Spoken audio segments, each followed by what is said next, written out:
And now we are inside the Scarlet Devil Mansion. Welcome to Voil, the underground magical library. I don't think that's how it's pronounced. It seems to be French in nomenclature, and I'm not too good at that. I'm also not sure how we went from the entrance to underground so quickly. Maybe the door was locked and the heroine came through one of those windows built in at ground level? I can't imagine Reimu putting our hands on something so gritty and filthy though, so here's some more Marisa. So, back during stage 1, I mentioned things about spell cards and rules, and I completely lost all the newcomers, and they were like, there are rules? Screw the rules! And while I can admire that you guys can overlook all this and play a game because it simply looks fun, or pretty, or has some other aesthetic that appeals to you, eventually you'll at least wonder why things turned out like this, so that's a part of what this video is going to be about. Quoting Perfect Memento, and I hope I can, because it states the rules better than I ever could. As it would be dangerous for any yokai to defeat the Hakurei Shrine Maiden, many yokai felt that their existences had become meaningless. And so the spell card rules were introduced. The spell card rules allow both parties to show off their skills in a beautiful competition. The major points are: A. Spell cards are specially named techniques, and they must be declared upon use. B. The number of each party's spell cards must be determined in advance of a duel. C. The first party to use all of their spell cards must admit defeat. D. The victor is entitled D. The victor is entitled only to what was agreed upon before the duel. If they're not interested in what their opponent has to offer, they can refuse a duel. E. Winners should generally allow losers a rematch. F. Always prepare for the unexpected. Following these rules allows for conflict resolution, which is almost like a sporting event. With the introduction of these rules, it became possible for even relatively weak humans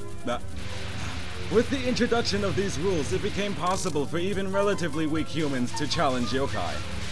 At the same time, it became possible for yokai to safely defeat the Shrine Maiden without worrying about the consequences. More on that last part later.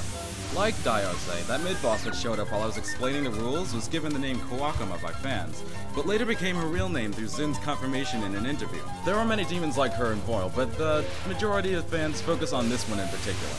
She's depicted, I like that word for a reason, depicted as being loyal to the boss of this stage when she's actually quite mischievous at times, also like Diose. On top of that, she doesn't have a shown ability either. In fact, because of their similarities, they've sometimes been portrayed as lovers. Go figure. So, this library has gone on for a very, very, very long time already, and we still haven't reached the other end. How is that possible? Well, someone else is to blame, but that's for later as well. All in due time. As you can see, Stage 4 is no slouch either. Whenever I think of Stage 4s in general, maybe it's just me, but I think placement. For a good portion of the stage, you'll see a lot of players going through similar memorized motions to avoid things. Some of these fairies, when defeated, actually clear the screen of bullets, and that could be extremely useful at times when there's a really dense formation coming at you and you have no bombs or something. So yes, memory comes to mind. Apart from the random bursts of kunai knives. Why are there kunai in the library? Anyway, as far as I can remember, this memory thing holds true for a lot of stage 4s, if not all of them.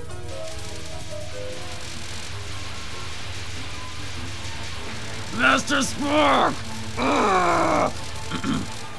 And now that Marisa has let off 2 massive lasers of destruction, the head librarian cuts us off and demands tribute. Not really, she wants to eat us too.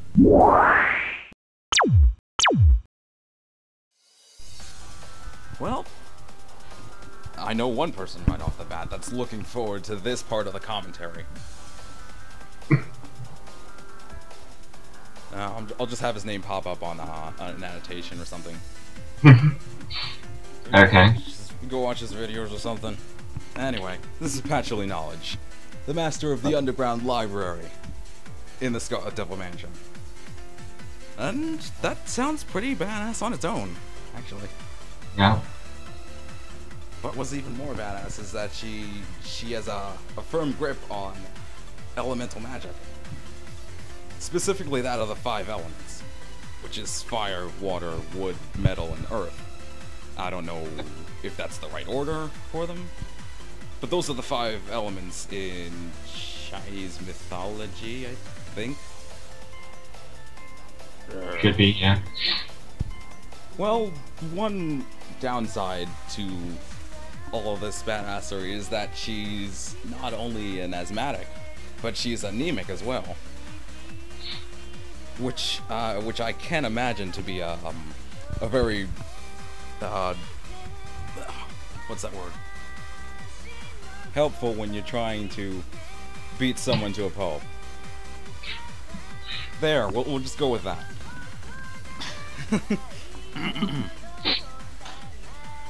Oh, yes, depending on who you pick as your playable character, be it Reimu or Marisa, and which shot type, Patchouli does a really, it's kind of cool, actually. She bases her spell cards on whoever you play as.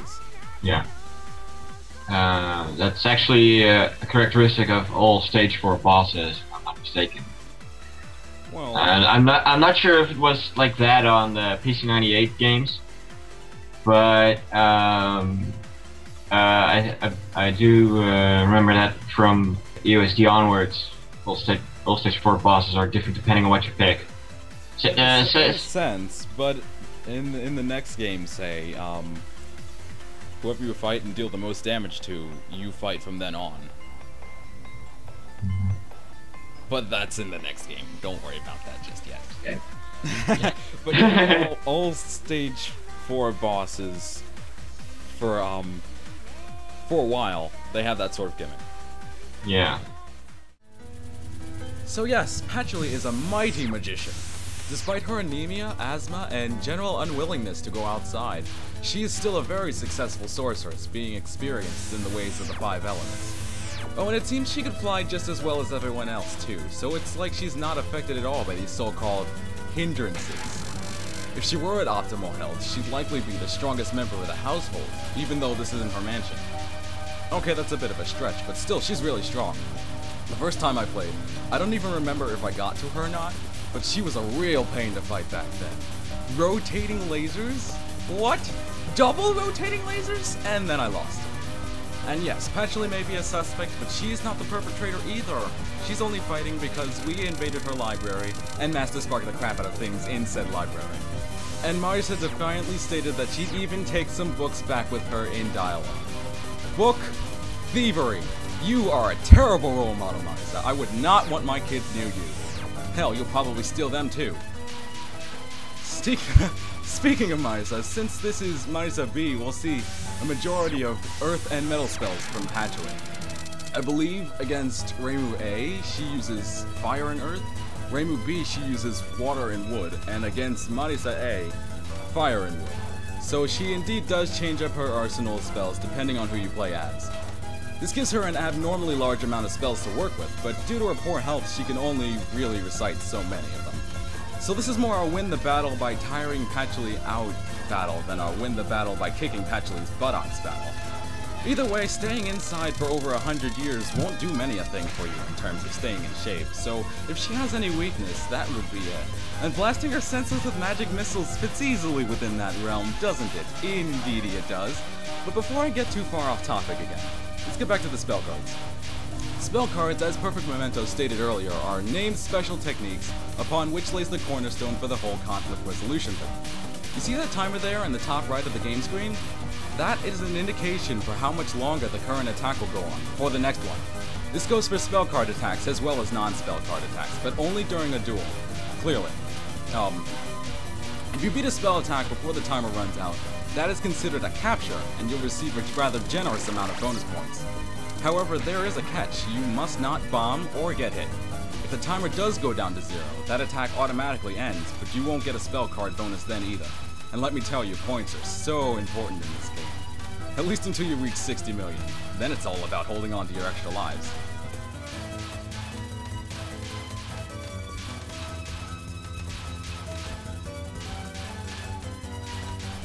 And one Patchouli knowledge later, we're moving on to stage 5. Leave no evidence.